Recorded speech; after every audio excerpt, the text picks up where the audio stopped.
జగన్ సిద్ధం అని సభలు పెడుతున్నారు. దాని గురించి మీరేమంటారు?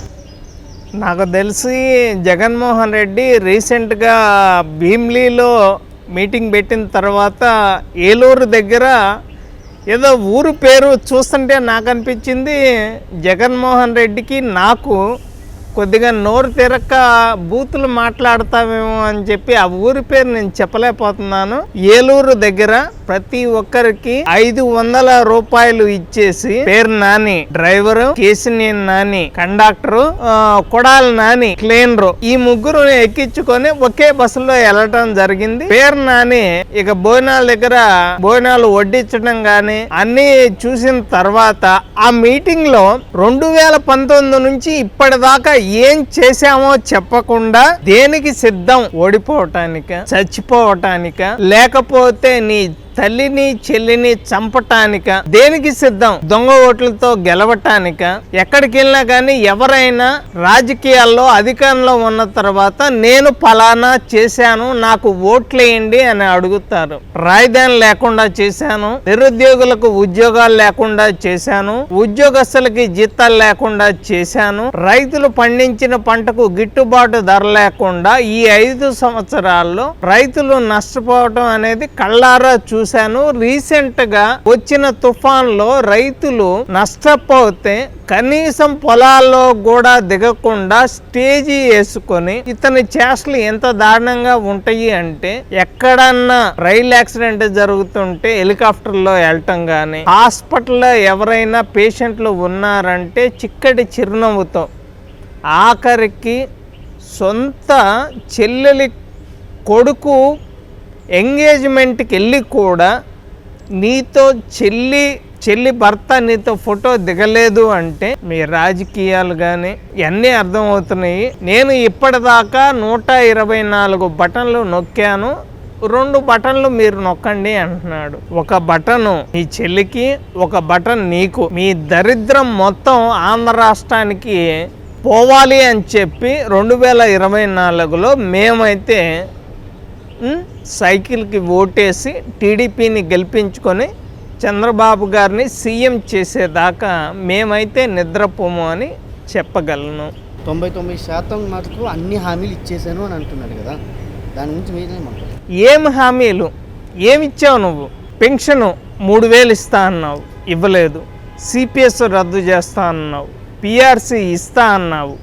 రాష్ట్రానికి రాజధాని లేకుండా చేశావు, ఇంట్లో తల్లి చెల్లి లేకుండా చేసుకున్నావు. నీకు నీ తల్లి చెల్లె ఓటేరే 99 పథకాలు ఇచ్చాను అంటే ఏం చేశావో చెప్పలేవు.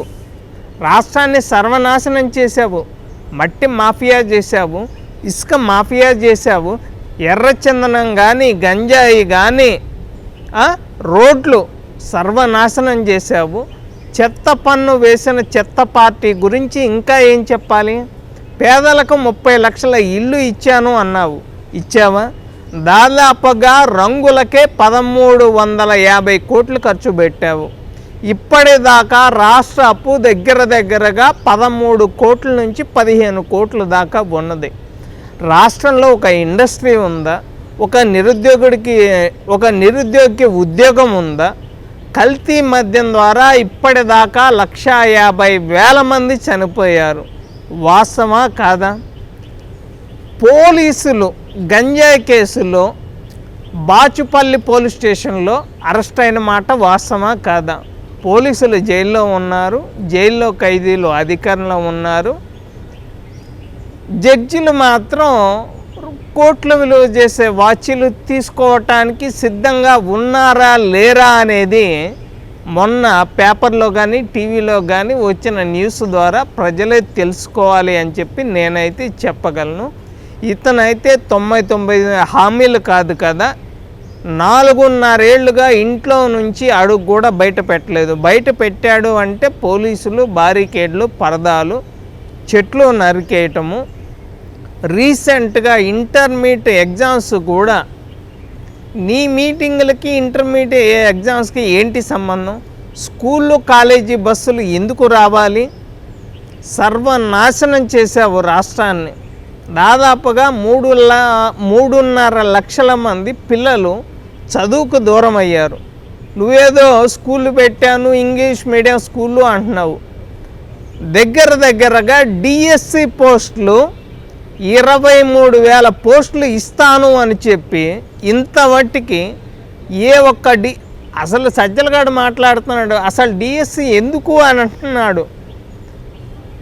దాదాపుగా రాష్ట్రంలో జరిగిన పరిస్థితులను బట్టి ప్రతి ఒక్కళ్ళు కూడా 18 సంవత్సరాలు దాటిన ప్రతి ఒక్కరూ తమ విలువైన ఓటును రాష్ట్రంలో ఉన్న, పక్క రాష్ట్రాల్లో ఉన్న, విదేశాల్లో ఉన్న ఎక్కడి నుంచి అయినా ఇంకొన్ని రోజుల్లో జరిగే ఎలక్షన్లకి వచ్చి ఓటేసి మీ రాష్ట్రాన్ని మీరు కాపాడుకోలేకపోతే ఇప్పటిదాకా ఆంధ్రప్రదేశ్లో అడుక్కుంటున్నారు, ఇంకా పక్క రాష్ట్రాలకు వెళ్ళి అడుక్కోవాల్సిన పరిస్థితి తప్ప ఏమీ లేదు అని నేనైతే ఖచ్చితంగా చెప్పగలను. జగన్ పులివెందులో పోటీ చేయటం లేదంటున్నారు, దాని గురించి మీరు ఏమంటారు? కమలాపురం కానీ అదేవిధంగా ఇంకా వేరే చోట కడప జిల్లాల్లో పులివెందుల్లో అయితే పోటీ చేయడు. ఎందుకు అంటే అక్కడ గెలవడు, చేసిన డెవలప్మెంట్ ఏమీ లేకుండా అసలు పులివెందుల్లోనే జగన్మోహన్ రెడ్డి గెలవలేని పరిస్థితి ఉంటే మిగతా 26 జిల్లాల్లో 175 నియోజకవర్గాల్లో ఎవరూ గెలిచే పరిస్థితి లేదు. అటు వాళ్ళని ఇటు మార్చడం, ఇటు వాళ్ళని అటు మార్చడం ప్రతి ఒక్కళ్ళ పరిస్థితి కూడా 2014లో కాంగ్రెస్కు ఏ గతి అయితే పట్టిందో 24లో వైఎస్ఆర్ కాంగ్రెస్ కూడా అదే గతి పడుతుంది అని నేనైతే ఖచ్చితంగా చెప్పగలను.